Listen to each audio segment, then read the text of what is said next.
Amazon a vu des développeurs fabriquer des automatisations triviales pour faire monter un compteur d'IA interne. Le code tournait, les tokens défilaient, le classement récompensait l'activité. Mais quelle valeur restait-il lorsque le tableau de bord devenait le véritable client? Épisode Token Maxing, le piège du travail fictif. Chapitre 1. Le compteur prend le volant. Une métrique censée déclencher l'usage peut aussi choisir le mauvais travail. Un tableau de classement tient sur un écran tandis qu'une organisation entière peut se réorganiser autour de lui. Chez Amazon, selon une enquête du Financial Times publiée en 2026, des tableaux internes suivaient la consommation d'IA par les développeurs. Le signal envoyé était simple: utilisez davantage ces outils et votre activité deviendra visible. Dans les équipes, ce signal a rencontré une réalité beaucoup moins simple. Un ingénieur ne livre pas seulement des lignes de code, il arbitre des défauts à corriger, une dette technique à contenir, des demandes clients à rendre fiables. Lorsque son exposition au classement dépend d'un volume de tokens, l'outil cesse d'être un moyen et devient une scène. Le Financial Times rapporte que certains employés ont automatisé des tâches triviales afin d'améliorer leur position. Dans une organisation de cette taille, le dommage ne s'arrête pas au temps perdu devant un assistant.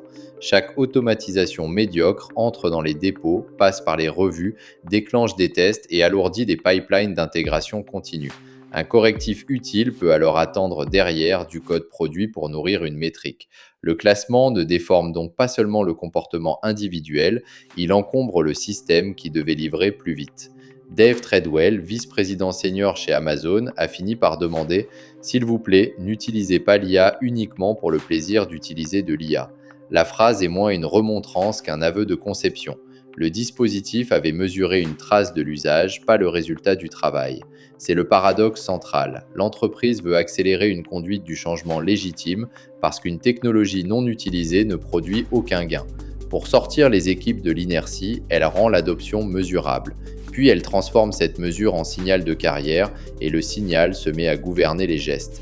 La valeur est alors déplacée. Le manager croit acheter de l'apprentissage collectif, il obtient parfois des interactions machines supplémentaires, le salarié croit protéger son évaluation, il consacre du temps à nourrir le compteur.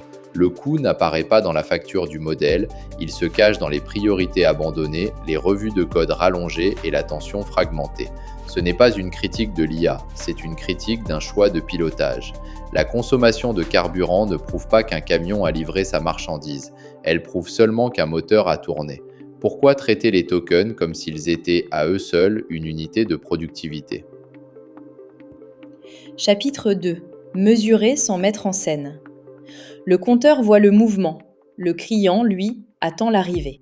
Un token est une unité de traitement, pas une unité de valeur. Il augmente lorsqu'une personne fait reformuler un texte ou relance une recherche auprès d'un modèle. Dans une entreprise, ces gestes peuvent accompagner un gain réel. Ils peuvent aussi produire une longue traînée de texte qui ne change ni le délai de traitement ni la qualité de la décision. Le défaut est économique avant d'être psychologique. Une métrique fonctionne lorsqu'elle reste proche de l'objet qu'elle prétend piloter. Le chiffre d'affaires est imparfait, mais il atteste qu'un client paie. Pour un incident, son délai de résolution renseigne sur le service effectivement rendu, même s'il ne dit pas tout. La consommation de tokens se situe beaucoup plus loin, elle mesure un intrant, comme des heures de machine ou des kilowattheures. Dès qu'un intrant devient une cible individuelle, la logique de substitution s'enclenche. On ne cherche plus le chemin le plus court vers le résultat, on cherche le geste qui laisse la meilleure empreinte dans le système. C'est du théâtre de la productivité, le travail est organisé pour être compté plutôt que pour résoudre le problème qui justifie son existence. Cette dérive n'est pas réservée au code. Dans un service client, un agent peut multiplier les requêtes à l'assistant pour donner l'apparence d'une pratique intensive, alors qu'une réponse courte et vérifiée aurait suffi.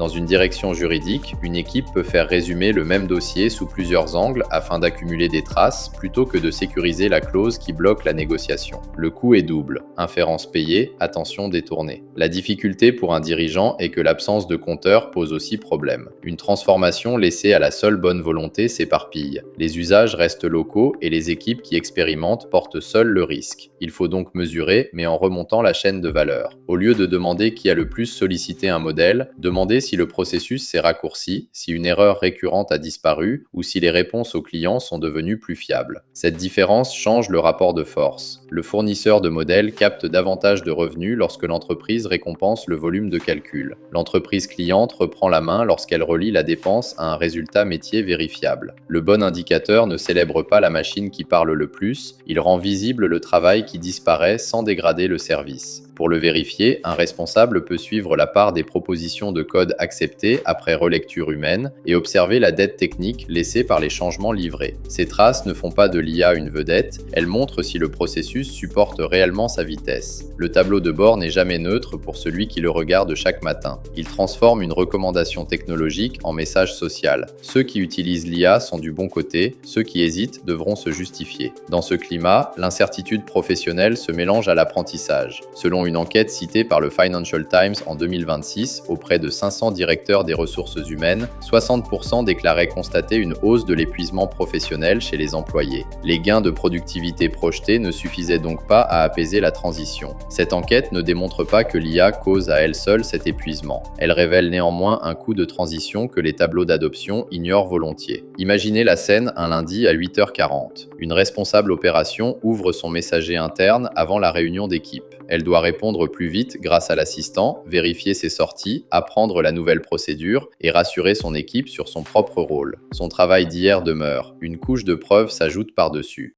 La promesse de temps libéré devient au début une obligation de travailler sur deux plans.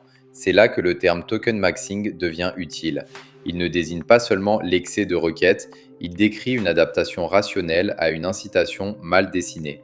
Si l'organisation récompense le signe observable de modernité, chacun a intérêt à produire ce signe, même lorsque l'utilité est faible. Ce n'est pas un défaut moral des équipes, c'est une réponse à la distribution du risque. Le salarié porte le risque d'être jugé en retard, alors que l'entreprise porte rarement le coût visible de son temps gaspillé. La pression concurrentielle interne est une compression par l'aval. Le salarié, criant captif des règles d'évaluation de son employeur, voit sa marge de temps aspirée par une exigence de démonstration. Il ne concurrence pas l'outil, il finance par son attention la preuve que l'outil est adopté. Un pilote sérieux doit donc protéger un droit à l'essai, y compris le droit de constater qu'un usage ne tient pas. Cela suppose de séparer l'expérimentation d'une évaluation individuelle. Dans une équipe de développement, on peut suivre l'effet d'un assistant sur le délai entre un incident et sa correction, puis comparer avec une période de référence. On peut aussi demander aux équipes où l'outil ajoute une vérification sans retirer une tâche. Cette conversation fait remonter les coûts réels avant qu'ils ne deviennent une fatigue muette. La confiance se joue ici. Si déclarer un échec réduit une note, l'organisation ne reçoit plus des informations, elle reçoit une mise en scène. Et lorsque la voie officielle demande trop de preuves, une voie clandestine paraît vite plus rapide. Reste une question plus dure. Que devient la personne dont l'évaluation dépend d'un outil qu'elle ne contrôle ni complètement, ni sereinement ? Chapitre 3. La sortie par l'ombre. L'injonction d'aller vite peut transformer la sécurité en détour. Une grande banque américaine, citée par le Financial Times en 2026, a rapporté une hausse de 20% de l'adoption de l'IA. Elle signalait aussi davantage d'usage d'outils non autorisés et de nouvelles expositions de sécurité des données. Le chiffre d'adoption ne raconte donc pas une victoire nette. Il peut masquer la migration de documents, de requêtes ou de fragments de code vers des services que la banque ne maîtrise pas. Le mécanisme est concret. L'employé reçoit 2 messages. Il faut adopter vite et il ne faut jamais exposer une donnée sensible. Si l'outil homologué est lent à obtenir, limité dans ses fonctions ou absent du processus quotidien, l'objectif quantifié reste, lui, immédiat. Un navigateur personnel et un assistant public servent alors de raccourci. La personne n'agit pas forcément par négligence.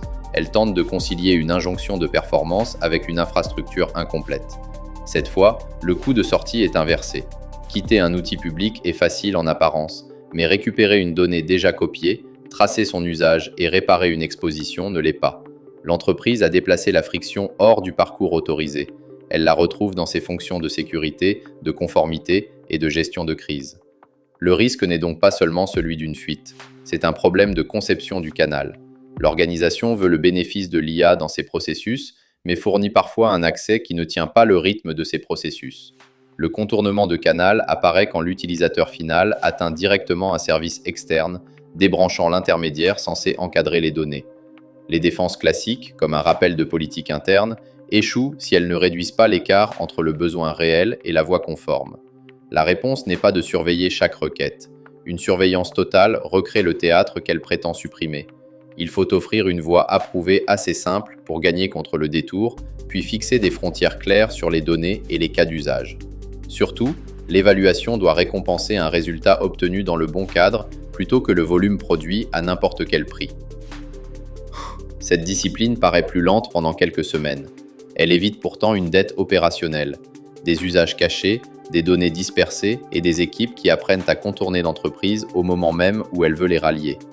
La vraie question n'est plus « Combien de tokens avez-vous consommé ?» Elle devient « Quels résultats avez-vous améliorés, avec quelles données, et que se passe-t-il si l'outil disparaît demain ?» Chapitre 4. Mesurer ce qui tient debout. Un bon indicateur n'ordonne pas de jouer, il rend le jeu inutile. Pour piloter l'IA, retenez une règle simple. Partez du résultat, remontez vers le processus, puis seulement vers l'outil. Cette grille évite de confondre le bruit de la machine avec le progrès de l'organisation. Choisissez un processus où le coût d'une erreur et le délai sont observables. Par exemple, le traitement d'un incident client ou la préparation d'un dossier de conformité. Définissez le niveau de service avant l'introduction de l'IA, puis regardez si le délai baisse sans que les reprises ou les escalades augmentent. Le gain devient crédible parce qu'il résiste à la vérification de ceux qui reçoivent le travail en aval. Ensuite, mesurez au niveau de l'équipe plutôt qu'au niveau du classement individuel. À cette échelle, les usages utiles émergent, les bonnes pratiques circulent et les échecs peuvent être déclarés sans transformer chaque requête en pièce à conviction. Le manager obtient un apprentissage comparable, les salariés conservent une marge de jugement. L'IA s'insère alors dans le processus plutôt qu'elle ne devient une épreuve de loyauté. Enfin, regardez le coût complet. Intégrez la facture d'inférence et le temps de contrôle humain. Ajoutez ensuite les exceptions, les données nécessaires ainsi que le risque lié à un fournisseur. Si un outil accélère une première version mais double le temps de vérification, il n'a pas encore créé de capacité. Si un assistant dépend d'un corpus que personne ne maintient, son apparent gain s'évapore dès que le contexte change. Cette grille referme la scène du classement Amazon.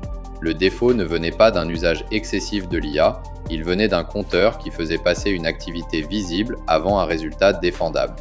Demain, d'autres tableaux de bord proposeront un nouveau substitut.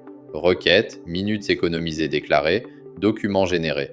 La même question permettra de les lire. Qui profite lorsque l'indicateur augmente et qui paie lorsque le travail réel se déforme? Un tableau de bord utile ne récompense pas le moteur qui tourne. Il prouve que la marchandise est arrivée. Avant d'exiger plus de tokens, demandez quel travail disparaît vraiment, pour qui et sous quel contrôle. C'est là que l'IA cesse d'être un spectacle et devient une capacité.